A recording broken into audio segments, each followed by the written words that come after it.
7 अक्टूबर को Israel Hamas के बीच Gaza में जंग छिड़ी और इसके ठीक 6 महीने बाद यानी कि 7 अप्रैल को इजरायल ने अपने साथ 10,000 सैनिक दक्षिण गाजा से वापस बुला लिए। लेकिन नेतन्याहू के इस कदम के बाद पूरे इजरायल में कोहराम मचा है, लोग सड़कों पर उतरे हुए हैं। वहीं नेतन्याहू कैबिनेट के लोग अपने ही पीएम के खिलाफ मोर्चा खोल चुके हैं। इसी बीच ईरान और उसके प्रॉक्सी संगठनों ने इजरायल के खिलाफ जंग का ऐलान कर दिया है। ऐसे में अब क्या करेंगे नेतन्याहू, देखिए रिपोर्ट।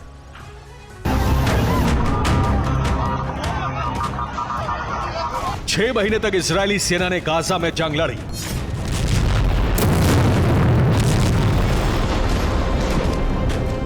छह महीने तक आईडीएफ के लड़ाकों ने गाजा के कोने कोने में तबाही मचाई।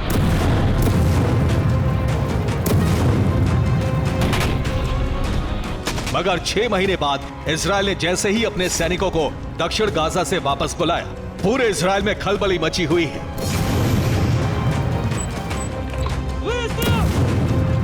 नेतन्याहू के खिलाफ आक्रोश बढ़ गया है और जानते हैं, इजरायल की संसद से लेकर सड़क तक कोहराम मचा हुआ है।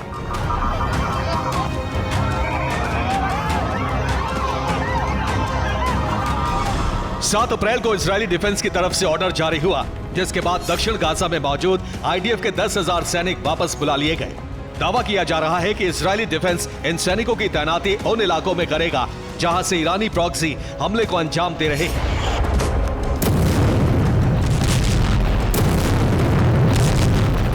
वहीं इजरायल के खिलाफ ईरान ने भी जंग में उतरने का ऐलान कर दिया है।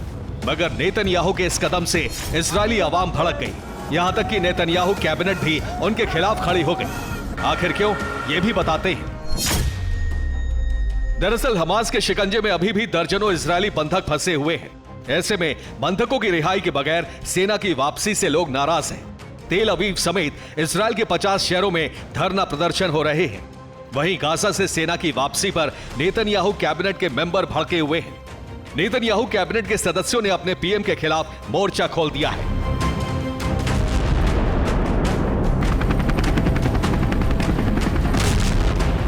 मतलब ये कि गाजा युद्ध के चलते इजरायली पीएम नेतन्याहू की सत्ता जाने की संभावना बढ़ गई है। किसी भी वक्त बेंजामिन की सरकार गिर सकती है, क्योंकि एक तरफ नेतन्याहू की बर्खास्तगी के लिए सड़कों पर धरना प्रदर्शन हो रहा है, तो वहीं नेतन्याहू के मंत्री उन्हीं को कुर्सी से हटाने की तैयारी कर रहे हैं।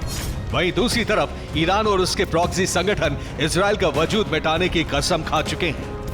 Bureau report, TV9 Bharatvarsh.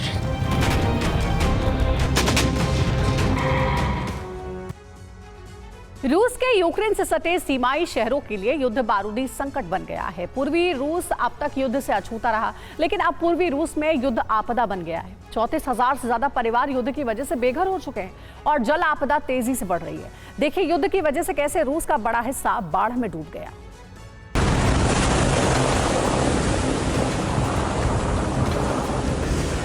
रूस के ऑर्स्क बांध में विस्फोट हुआ और रूस के कई इलाकों की हालत ऐसी हो गई।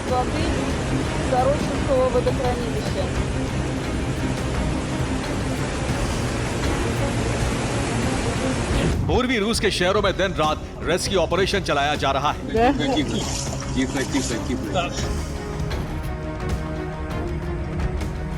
18,000 से ज्यादा परिवार विस्थापित हो चुके हैं। ऑर्स्क बांध में विस्फोट होने से यूरोल नदी का जल स्तर बढ़ गया है। इस बाढ़ से अब ओरेनबर्ग के मुख्य शहर को खतरा है। नदियां उफान पर हैं और लोग परेशान हैं। ऑर्स्क शहर में करीब 2 लाख लोग रहते हैं। ये इलाका बाढ़ से सबसे ज्यादा प्रभावित है। यूरोल नदी में जल स्तर भी तेजी से बढ़ रहा है। साइबेरिया के गुर्गन और ट्यूमेन क्षेत्रों में बाढ़ का खतरा बढ़ने लगा है।